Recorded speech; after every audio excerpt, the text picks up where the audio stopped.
Presidente, transmissão pelo YouTube iniciada. Muito bom dia a todos. Secretaria das Sessões do Tribunal Pleno.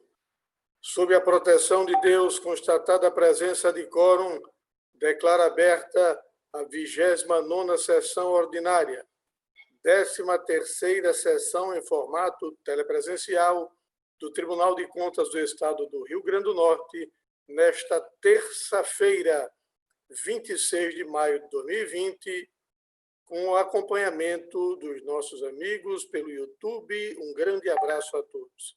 Expediente.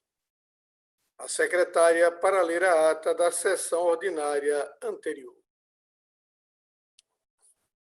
Ata da 28ª sessão ordinária, 12ª sessão em formato telepresencial, realizada em 21 de maio de 2020, quinta-feira, às 10h30, transmitida pelo YouTube, através do canal TCRN Sessões ao Vivo, presidida pelo excelentíssimo senhor conselheiro Francisco Potiguar Cavalcante Júnior.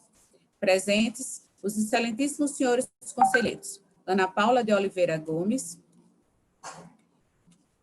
em substituição legal, Antônio Ed Souza Santana, Renato Costa Dias, Carlos Thompson Costa Fernandes, Antônio Gilberto de Oliveira Jales e o representante do Ministério Público junto ao Tribunal de Contas, Procurador-Geral Tiago Martins Guterres. Ausência justificada da excelentíssima senhora conselheira Maria Adélia Salles. Registradas as presenças dos seguintes servidores: consultor jurídico, Gudson Barbalho do Nascimento Leão, assessores de gabinetes, Kleber James Teixeira Cadó, Adriano Gurgel Umbelino, Raquel Madureira de Almeida, Andréa da Silveira Lima Rodrigues, Daniel Melo de Lacerda e Mirley de Almeida Cardoso. Pela Diretoria de Informática, Rutênio Sampaio da Páscoa. Secretaria das Sessões, Tereza Cristina Rocha do Nascimento e Luciana Coutinho Oliveira. Iniciados os trabalhos da sessão, foi lida a ata da 27ª sessão ordinária de 2020, que, colocada em votação, foi aprovada com a correção solicitada pelo excelentíssimo senhor conselheiro Carlos Thompson Costa Fernandes, na íntegra, em vídeo, anexo 1. Ordem administrativa. O excelentíssimo senhor conselheiro presidente, 1. Justificou a ausência da excelentíssima senhora conselheira Maria Adélia Salles. 2. Comunicou a prorrogação da substituição legal do conselheiro substituto Antônio Ed Souza Santana ao conselheiro Paulo Roberto Chaves Alves, no período de 21/5 a 4/6 de 2020, na íntegra, em vídeo, anexo 2. O excelentíssimo senhor conselheiro Antônio Gilberto de Oliveira Jales parabenizou a presidência do CNPTC, através de seu presidente, o excelentíssimo senhor conselheiro Joaquim de Castro, pelo trabalho publicado, contribuição ao sistema Tribunais de Contas em tempo de pandemia, que orienta os jurisdicionados e todos os tribunais de contas, solicitando que o link do trabalho seja disponibilizado no site do TCE, na íntegra, em vídeo anexo 3. O excelentíssimo senhor conselheiro presidente passou a ordem do dia. Após a leitura do voto vista do excelentíssimo senhor conselheiro Antônio Gilberto de Oliveira Jales, no processo número 7471/2013, foi aberta a discussão e argumentada pelos seguintes conselheiros: Antônio Ed Souza Santana e pelo relator originário, Carlos Thompson Costa Fernandes, que acompanhou o voto visto do conselheiro Antônio Ed Souza Santana, proferido na 19ª sessão ordinária, em 22 de abril de 2020, na íntegra, em vídeo, anexo 5. Houve esclarecimento pelo excelentíssimo senhor conselheiro Antônio Gilberto de Oliveira Jales quanto às divergências nas conclusões dos votos, na íntegra, em vídeo, anexo 6. Colocado em votação, foi proclamado por maioria, seguindo o voto vista proferido pelo excelentíssimo senhor conselheiro Antônio Ed Souza Santana, que será assinado pelo excelentíssimo senhor conselheiro Carlos Thompson Costa Fernandes, relator originário, uma vez que concordou integralmente com o mesmo, o voto vista do conselheiro Antônio Ed Souza Santana, na íntegra, em vídeo, anexo 7. O excelentíssimo senhor conselheiro Carlos Thompson Costa Fernandes solicitou relatar o voto vista no processo número 4081, devidamente pautado, na íntegra, em vídeo, anexo 8. A palavra foi devolvida ao relator original, o excelentíssimo senhor conselheiro Antônio Gilberto de Oliveira Jales, que, parabenizando o voto visto do excelentíssimo senhor conselheiro Carlos Thompson Costa Fernandes, acompanhou integralmente, na íntegra, em vídeo, anexo 9. No término da sessão ordinária, às 12h02. É só, senhor presidente. Agradecendo à secretária Tereza, coloco a ata em discussão.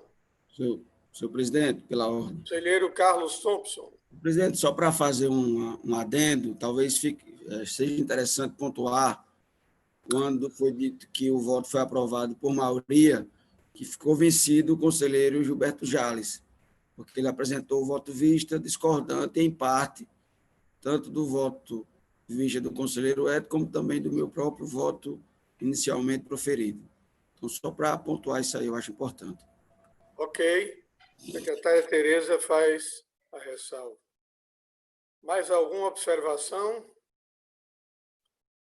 Não havendo mais nenhuma proposição de emenda ou alteração, considero a mesma aprovada com a observação feita pelo conselheiro Carlos Thompson. Ordem administrativa.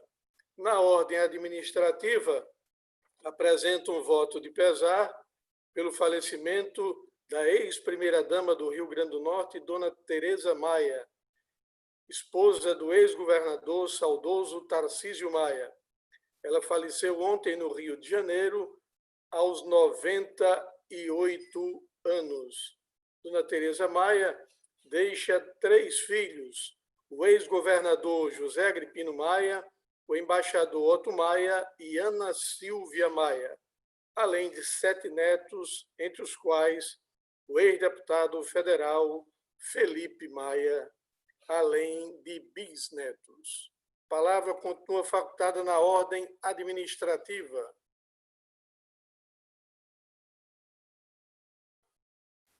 Se mais nenhum dos senhores conselheiros, conselheiro substituto ou procurador desejam fazer uso da palavra, passo à ordem do dia.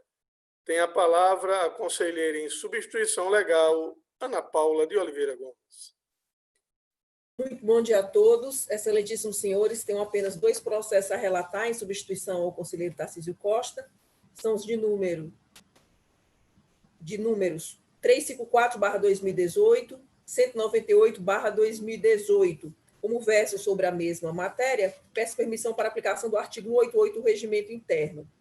O paradigma será o 354/2018, interesse da senhora Lívia Maria Rodrigues Solano, estendendo-se as conclusões ao processo em que figura como interessada a senhora Ilana Tuíla Lima de Souza. Trata-se de feito referente à admissão da senhora Lívia Maria Rodrigues Solano, aprovada em concurso público para provimento efetivo do cargo de professora, integrante do quadro geral da SEEC. No curso da instrução, o corpo científico apontou descumprimento de preceitos legais, sobretudo quanto às normas da LRF, e constatou que a interessada atendeu aos requisitos individuais para nomeação, posse e exercício. Em consequência, firmou entendimento pelo registro excepcional do ato admissional, pela responsabilização dos gestores que deram causa às infrações detectadas e consignou que o próprio edital que originou as admissões também está sendo apreciado por este tribunal, o que vem ocorrendo no processo 15.515/2015. O Ministério Público de Contas também se manifestou pelo registro excepcional, com respaldo na súmula 26 deste Tribunal de Contas. Em harmonia com o entendimento firmado pelo corpo científico e pelo parecer ministerial de contas em regime de mutirão, voto pelo registro do referido ato em caráter excepcional, bem como pela anotação da respectiva despesa, nos termos do artigo 53.3 da Constituição Estadual, combinado com 95.1 da Lei Complementar Estadual 464/2012, 312, parágrafo 3º do Regimento Interno, devendo apuração da responsabilidade dos agentes públicos que deram causa a supostas irregularidades apontadas na instrução, ser levada a efeito por meio do processo 15.515/2015. É como voto nesses 2 processos. Sou grata pela atenção. Agradecendo a conselheira em substituição legal, Ana Paula, passa a palavra ao conselheiro em substituição legal, Antônio Ed. Bom dia, excelentíssimo senhor presidente, senhores conselheiros, ilustre conselheira em substituição, procurador-geral do Ministério Público junto a esta corte. Minha saudação a todos os que estão na sala acompanhando esta sessão e também aos que nos assistem pelo canal do YouTube. Eu tenho a relatar em substituição ao conselheiro Roberto Chaves Alves 4 processos, estão todos devidamente relacionados na pauta, né, da nossa sessão hoje.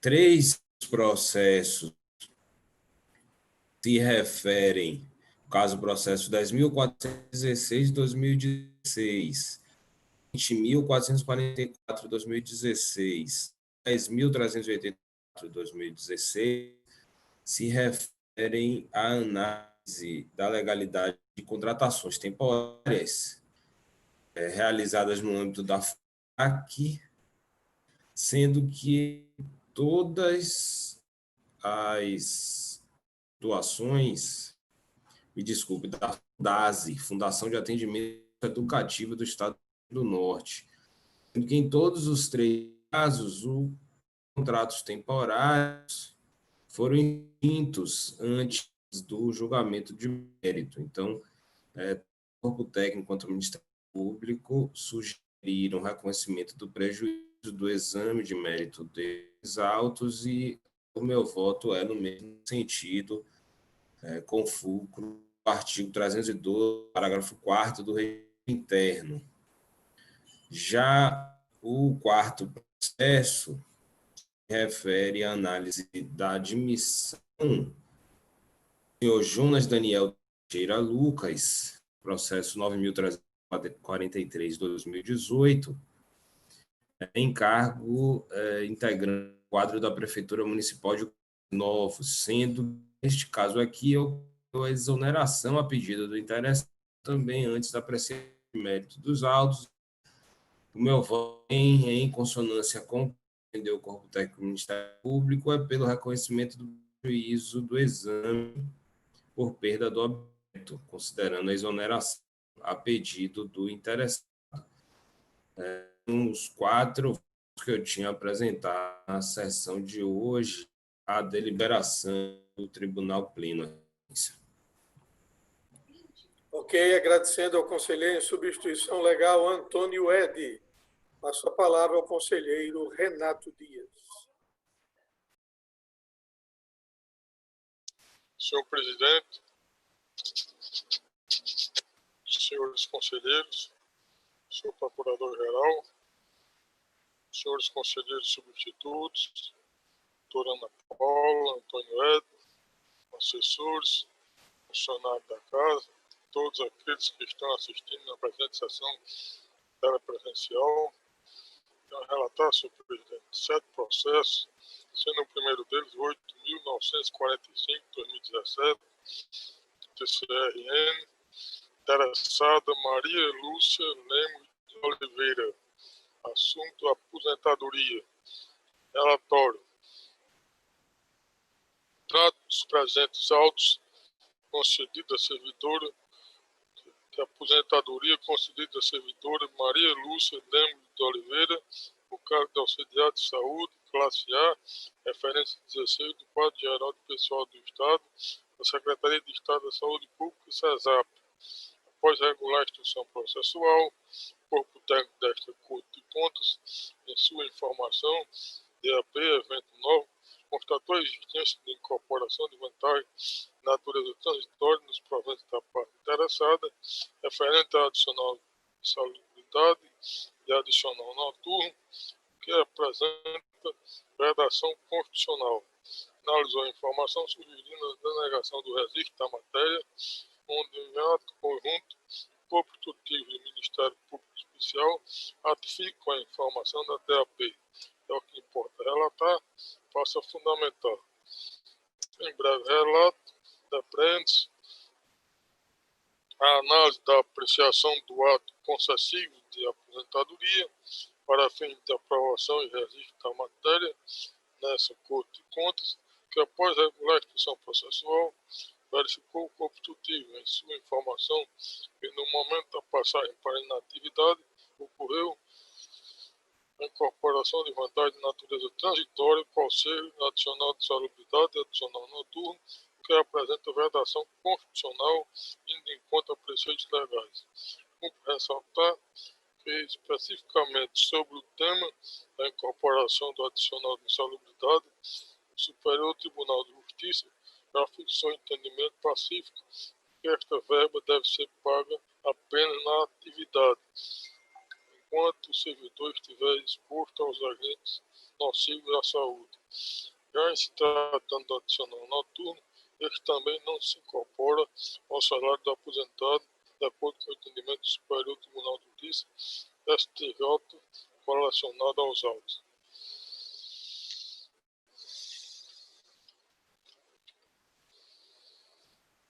Destaque infere-se que as duas vantagens transitórias, como dito nos parágrafos anteriores, só devem ser percebidas enquanto o funcionário está prestando o serviço que as enseja, porque são retribuições pecuniárias pro laborem, ou seja, cessado do trabalho que lhe dá causa ou desaparecido de motivos excepcionais transitórios que a justificam, extinguem-se em razão do seu pagamento, logo não há como ser incorporado as referidas vantagens na remuneração do servidor aposentado.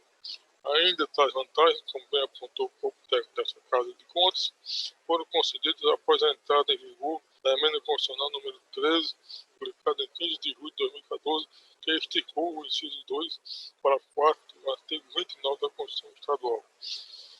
Inclusive, tal situação resultou no cancelamento da súmula número 24 do CRM, que autorizava a incorporação de vantagens de natureza transitória, desde que percebida nos últimos 5 anos da atividade.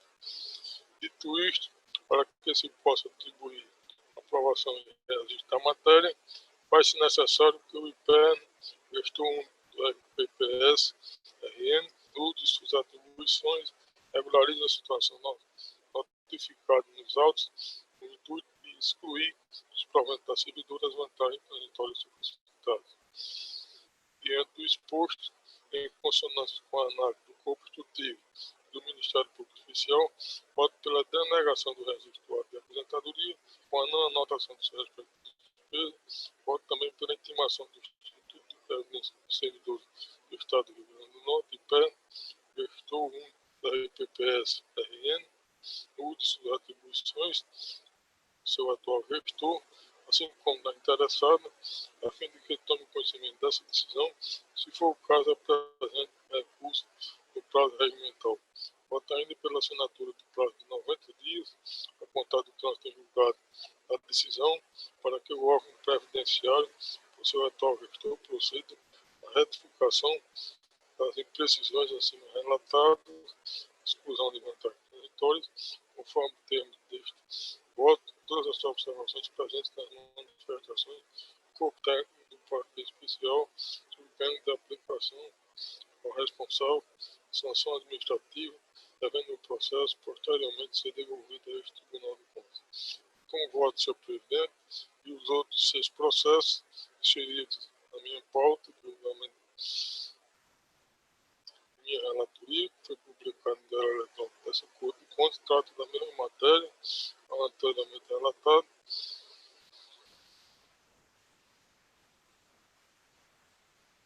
Já exaustivamente debatido nesse plenário e, portanto, com base no artigo 188 do regimento dessa Corte de Contas, dispensa a leitura individual do mesmo e voto no mesmo sentido pela denegação das aposentadorias em destaque, em razão da impossibilidade da incorporação das vantagens transitórias atinentes ao adicional noturno e adicional de salubridade, devendo, pois, ocorrer as devidas retificações.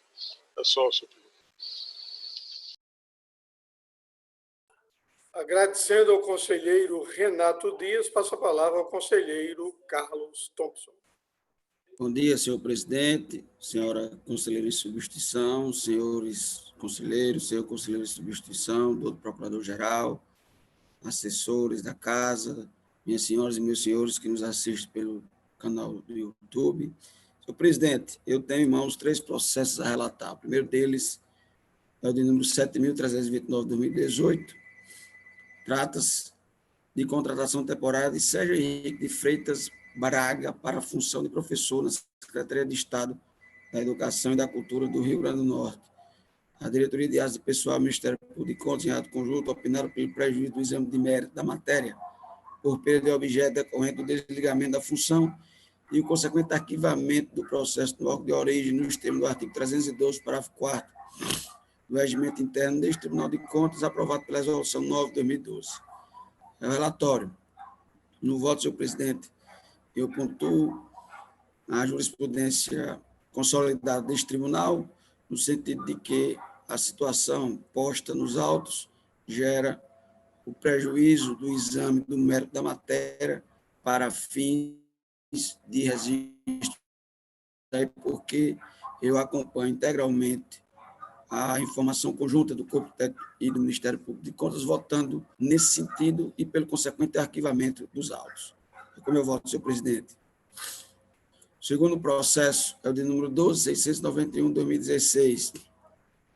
Trata-se de aposentadoria concedida a Maria de Fátima Carlos de Amorim, no cargo de cirurgião dentista, classe C, referência 1, do quadro de pessoal da Secretaria de Estado da Saúde Pública.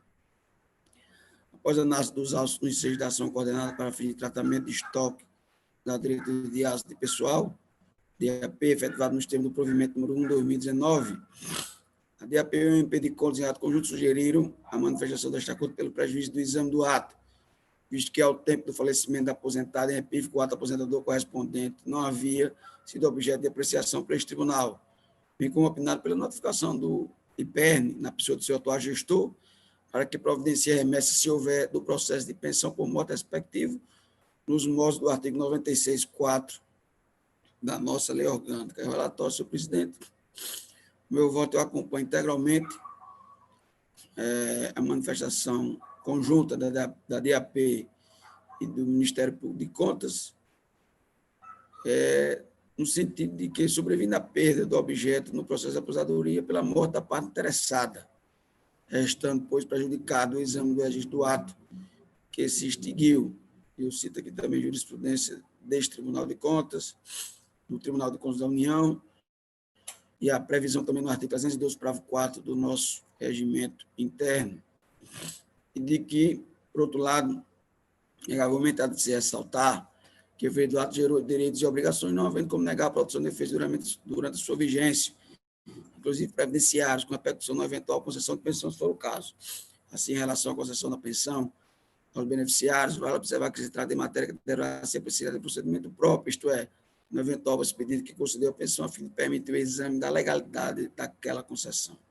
Daí porque a necessidade de notificação do IPERN, quanto exposto, acolhendo do ato conjunto, voto pelo reconhecimento de que o óbito da parte interessada em repito prejudica o registro do ato concessivo da aposentadoria, mas com ressalva de que poderá haver seu exame de legalidade no procedimento próprio de uma eventual pensão. E voto também pela notificação do IPERN, pelo meio do seu atual gestor, para que providencie, se for o caso, a remessa do processo de pensão por morte respectivo, consoante prescreve o artigo 96.4 da lei orgânica deste tribunal, a fim de ser apensado aos presentes autos. É como eu voto, senhor presidente. Por fim, processo eletrônico número 20.251/2017, curso de análise da legalidade da admissão regida pelos termos do edital 1/2015, da parte interessada, no caso, André Gomes de Lima, para o cargo efetivo de defensor público substituto do quadro de servidor da Defensoria Pública Geral do Estado do Rio Grande do Norte.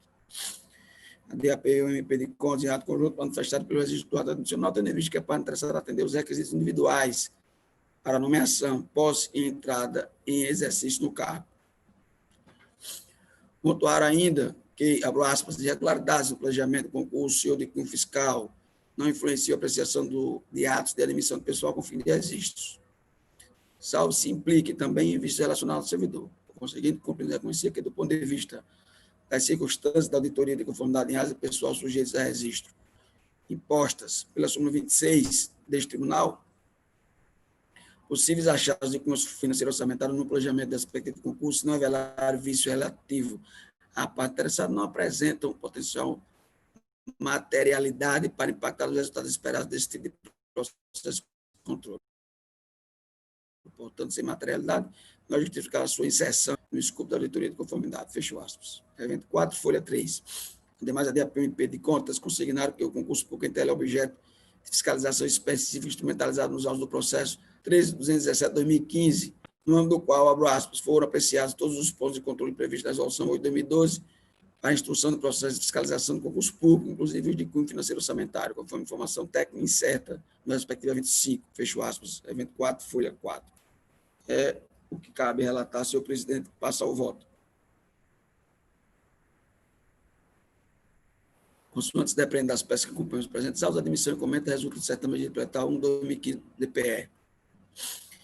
Eu registro aqui que a DAPMP de contas e sua informação conjunta restringiram a análise apenas aos aspectos atinentes ao cumprimento dos requisitos individuais para a nomeação, possam entrar em exercício da parte interessada, abordando eventuais irregularidades concernentes ao concurso público, em si incluídos as de natureza orçamentária fiscal, tendo registrado que a admissão repífica decorrente do concurso público deflagrado pelo edital 1/2015, que é objeto de fiscalização específica para a Corte de Contas, processo números 13.217/2015, relativo seletivo do conselheiro Tarcísio Costa, entrando neste tribunal, em sede do qual foram apreciados todos os pontos de controle previstos na resolução 8/2012 para a instrução do processo de fiscalização do concurso público, inclusive as de cunho financeiro orçamentário, conforme informação técnica acostada junto ao 25 do Estado do processo fiscalizatório. E face do exposto acima, desde determinar a respectiva abertura de processo de apuração, de sorte que a aplicação de eventual sanção administrativa ao gestor responsável que tem infringido as disposições legais e constitucionais correlatas se dará no âmbito daquele. Aqui eu destaco que nessa matéria eu sempre manifestei pela denegação do ato, mas fui vencido em função do entendimento do Tribunal Pleno e, em razão da edição da súmula 26, aderi ao entendimento da Corte, ressalvando meu entendimento pessoal em função do princípio da colegialidade. E eu digo que, analisando o caso concreto, evidencio, a exemplo do que sugeriu a DAPMP de contas, que há possibilidade de exigir excepcional da admissão, vez que nenhum fato de cunho à margem da lei foi apurado no que se refere aos requisitos específicos da parte interessada. Cito aqui precedentes nesse sentido e, ao final, concluo, ressalvando meu posicionamento pessoal, como dito outrora, adiro em atenção ao princípio da colegialidade, a Estado de maioria, a jurisprudência deste tribunal, consolidada inclusive na súmula 26, e votando em consonância com o ato conjunto, pelo registro excepcional do ato, pela mesa desses autos ao arquivo, depois de transjulgada a decisão, tendo em vista que a aplicação da eventual sanção administrativa se dará nos autos do processo 13.217/2015, razão porque deixo de imputar a correlata multa, caso fosse cabível. É como eu voto, senhor presidente, não tenho mais nada a relatar e agradeço a atenção de todos. Agradecendo ao conselheiro Carlos Thompson, passo a palavra ao conselheiro Renato Dias. O conselheiro Gilberto Jales, desculpe. Mas, ótimo, eu aguardo o Renato relatar de novo. Presidente, muito bom dia. Cumprimentando Vossa Excelência, conselheiro Renato, conselheiro Thompson, conselheira substituta, doutor Ana Paula, em substituição, doutor Ed, doutor Tiago, secretárias, assessores e a ampla audiência do YouTube. Senhor presidente, tenho na presente sessão a relatar, inicialmente, 4 processos, que são processos de aposentadoria, tem algumas peculiaridades. Eu trago inicialmente o processo 14.638/2016.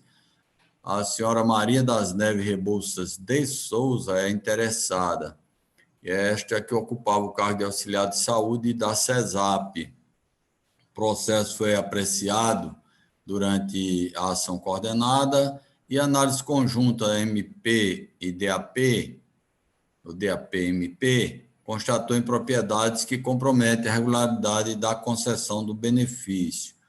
No voto senhor presidente. O relatório é muito sucinto, mas já no voto eu digo que o direito que ampara a concessão desse benefício encontra-se fundamentado no artigo 6º, inciso 1 a 4 e artigo 7º da Emenda Constitucional 41/2003, combinado com o artigo 2º da Emenda Constitucional 47/2005.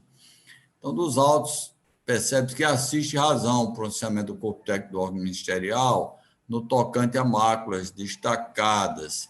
Em consulta aos autos, constata que a publicação do ato aposentador se deu após a parte interessada completar 70 anos de idade.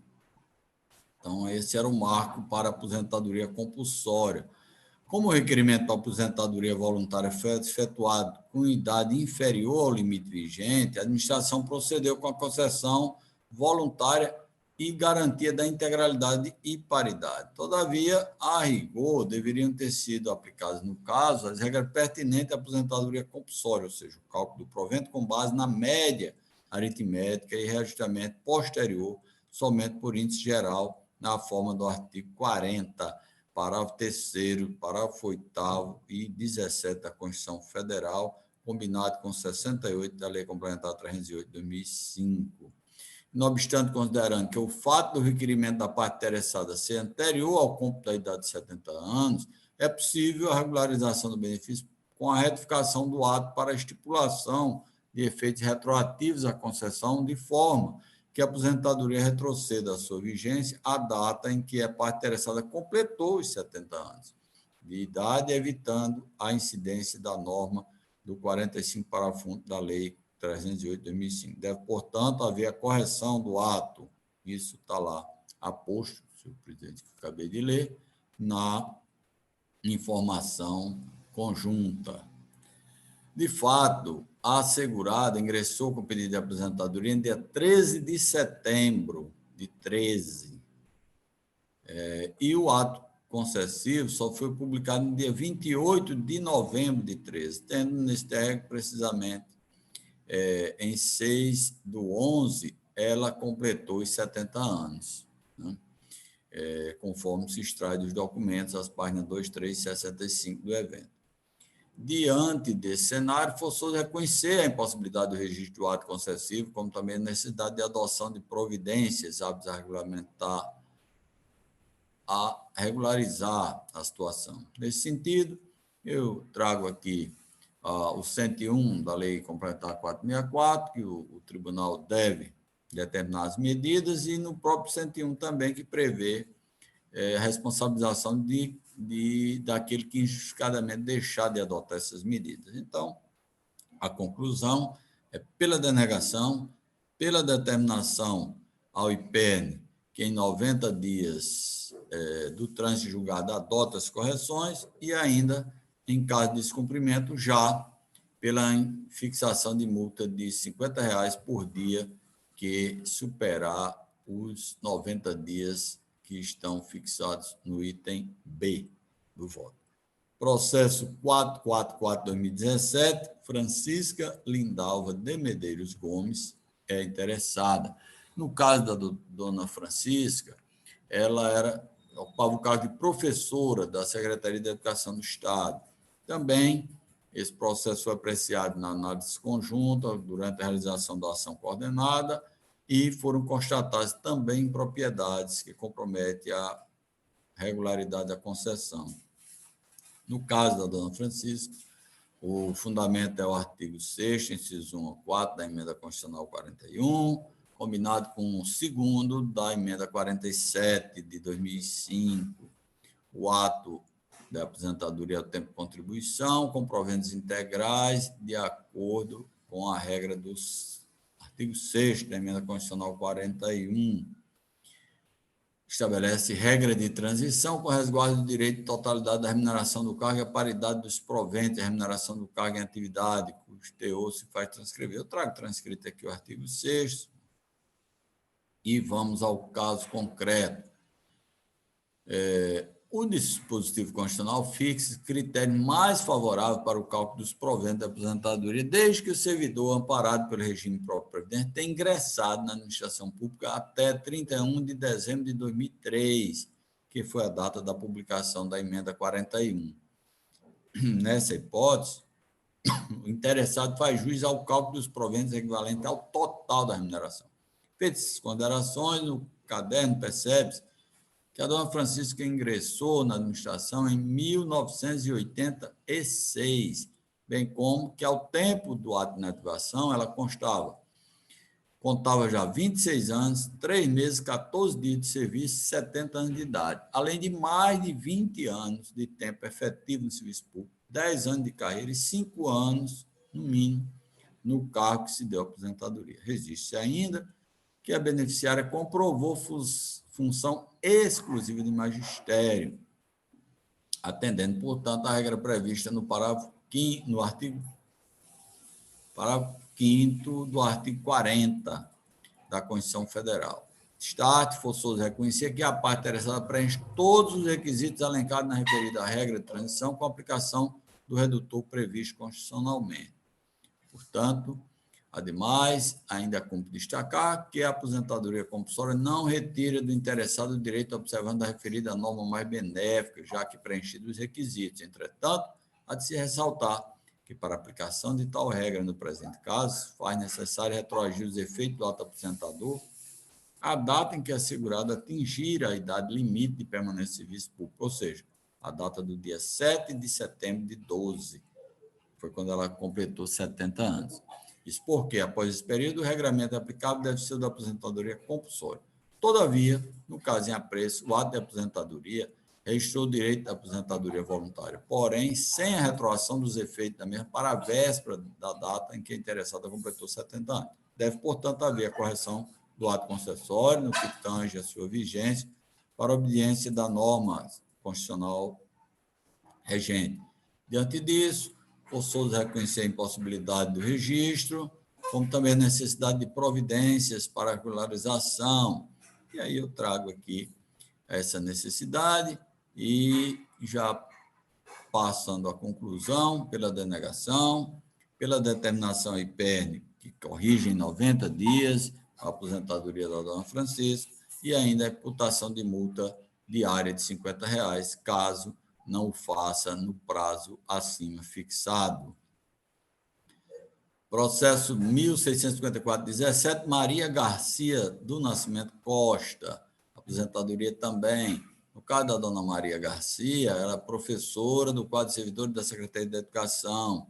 O processo também foi apreciado durante a ação coordenada e a análise conjunta também destacou impropriedades que comprometem a regularidade da concessão. Esse é o relatório. No voto, a mesma fundamentação, a aposentadoria da senhora Maria Garcia, artigo 6, inciso 1 a 4, artigo 7 da emenda constitucional 41, combinado com o 40, parágrafo 5º da Constituição Federal e o 2º da emenda constitucional 47. O que acontece com a aposentadoria da dona Maria Garcia? Análise dos elementos de convicção, ficou demonstrado que, ao tempo do pedido de inativação, a interessada já havia preenchido o requisito para aposentadoria compulsória. O ato em apreço concedeu à interessada a aposentadoria por tempo de contribuição com proventos integrais, de acordo com a regra do 6º da emenda 41, que estabelece a regra de transição, né?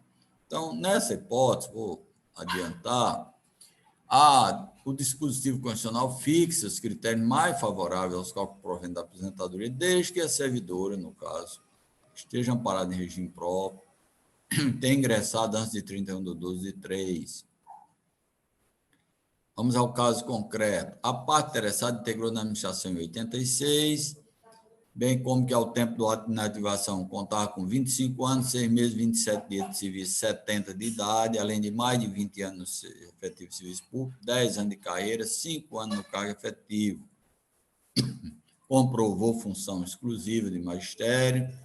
Portanto, forçoso reconhecer que a parte preenche todos os requisitos elencados na referida regra de transição, com a aplicação do redutor previsto constitucionalmente, cabendo ressaltar que, para a aplicação da regra, no caso concreto, precisa retroagir os efeitos do ato aposentador ao dia 23 de abril de 11, quando a senhora Maria completou os 70 anos, todavia, no caso em apreço, o ato registrou o direito de aposentadoria voluntária, porém sem retroação dos efeitos da mesma à véspera da data que a interessada completou 70 anos. Deve, portanto, ser corrigido o ato, e aí eu já passo à conclusão, pela denegação, pela determinação para correção em 90 dias e pela multa diária, caso não o faça.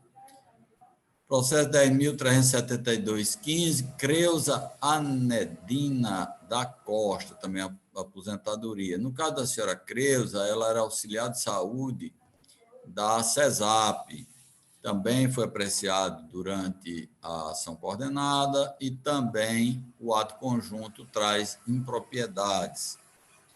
No caso da senhora Creuza, o direito que ampara o benefício, enquanto fundamentado no 40, parágrafo 1º, inciso 3 da linha B da Constituição Federal. Nos autos percebe que assiste razão ao pronunciamento conjunto no tocante às máculas destacadas relativas a elementos materiais de fundamentação descritas. De fato, a proporcionalidade apresentada no ato concessório está incorreta, haja visto que se contabilizou 26 anos de serviço público, considerando o período de 1/7/85 a 4/3/12, quando deveria ter levado em consideração o tempo laborado até 31/12/2003. Portanto, deve ser retificada a proporcionalidade dos proventos, levando-se em conta tal parâmetro temporal, quanto também a retroação dos efeitos da aposentadoria à véspera que o beneficiário atingiu os 70 anos.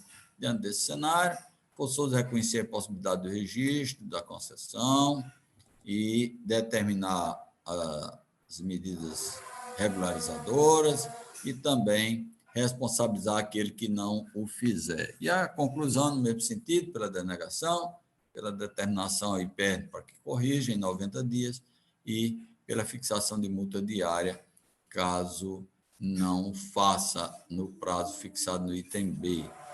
Por fim, senhor presidente, eu trago um processo que ele é paradigma para outros 10 processos que eu só farei citação. No caso, saímos da aposentadoria e entramos nos atos de admissão. Processo 3.935/2017, Otávio José Oliveira Fidelis, esse é o interessado, apreciação do registro de admissão, e o senhor Otávio, ele ingressou na administração para o cargo de professor do quadro de servidores da Secretaria de Educação no edital 01/2015, CA-CEC-RN, de 30 de outubro de 15. Veja bem, a análise realizada pelo corpo instrutivo da DAP sugeriu o reconhecimento da regularidade e, consequentemente, o registro. O pronunciamento do Ministério Público, chama atenção, em parecer da lavra da procuradora doutora Luciana Ribeiro Campos, opinou pela suspensão do presente processo de nomeação até o resultado do processo de apuração da responsabilidade dos gestores envolvidos e quando tomar as devidas medidas compensatórias dos gastos que eram inicialmente nulos. Importa relatar. Vamos, então, ao voto. A parte interessada foi aprovada em concurso público realizado em conformidade com o edital 01/2015, CA-CEC, admissão de servidores da Secretaria de Educação, conforme o entendimento deste pleno, consolidado no termo da súmula 26, aprovada em 13/9/2006, publicada no Diário Eletrônico de 15/9/2016. Os pontos relativos à realização do concurso devem ser objeto de processo autônomo de fiscalização. Nesse sentido, registro que, em relação ao concurso que precedeu a nomeação do objeto do presente processo, já subsiste o processo de representação número 15.515/2015, TC, e o seu objeto alcança a apreciação do atendimento aos preceitos constitucionais e legais que regem a realização da despesa pública com pessoal, inclusive os de cunho orçamentário fiscal da LRF, conforme reconhecido pelo Pleno desta Corte na decisão 778/2019. Assim, a considerar que os atos de gestão serão apreciados em processo único de apuração de responsabilidade, bem como que não subsiste irregularidade imputável nomeado no presente processo de admissão, entendo que o ato deverá ser registrado nesse tribunal. Neste sentido, entendo que, não obstante a preocupação manifestada pelo parecer ministerial, este pleno tem seu entendimento consolidado sobre o tratamento a ser destinado aos processos de fiscalização da admissão para fim de registro, nos termos da súmula 26, que trata de apartar a análise dos atos de gestão daquele de responsabilidade do nomeado, sem repercussão do resultado do processo de apuração de responsabilidade sobre o processo de admissão. Concluo, portanto, senhor presidente, senhora conselheira, senhores conselheiros, em razão de todo exposto, discordando do posicionamento do Ministério Público de Contas, que propôs a suspensão do processo até a conclusão da apuração da responsabilidade, voto pelo registro do ato de admissão sob análise nos termos do 71.3 da Constituição Federal, 53.3 da Constituição Estadual, 95.1 da Lei Complementar 464/12 e nos termos da súmula 26 desta Corte de Contas, com destaque que as constatações apuradas pelo corpo técnico são objeto de apuração do processo de apuração da responsabilidade já constituído para tal mistério. O mesmo voto, senhor presidente, e o mesmo entendimento para os processos 4.304/17, Felipe Alexandre Medeiros da Silva, 18.777/17, Marcelo Cruz de Albuquerque, 19.389/16, Wallace Camargo Ferreira, 19.574/17, Fernanda Maria de Souza Santos, 19.825/16, Vanessa Gomes da Silva, 19.918/16, Luciana Vieira Andrade, 20.248/16, Jomac Damasceno Silva, 20.397/16, Rejane Edna dos Santos Azevedo, 23.471/16, Sheila Marise Marinho da Costa Melo, 23.643/16, Daiane Pereira Capistrano. É o voto, senhor presidente, e digo que não tenho mais processos a relatar na presente sessão. Agradeço. Agradecendo ao conselheiro Gilberto Jales, passemos agora aos conselheiros substitutos. Inicialmente, passo a palavra à auditora Ana Paula, que substitui o conselheiro substituto Marco Montenegro em sua licença médica. Tem a palavra a doutora Ana Paula. Nada a relatar, grata pela atenção. Agradecendo a conselheira substituta Ana Paula, passo a palavra ao conselheiro substituto Antônio Ed. Bom dia a todos mais uma vez. Eu não tenho processos a relatar também da minha relatoria originária na sessão de hoje, excelência, pela atenção. Agradecendo ao conselheiro substituto Antônio Ed, passo a palavra agora em sua relatoria original à conselheira substituta Ana Paula. Nada a relatar, grata pela atenção. Ok. Agradecendo à conselheira substituta Ana Paula e nada mais havendo a tratar, declaro encerrada a 29ª sessão ordinária, 13ª sessão em formato telepresencial do Tribunal de Contas do Estado do Rio Grande do Norte, convocando uma outra para quinta-feira, dia 28 de maio de 2020, no horário regimental. Muito obrigado a todos.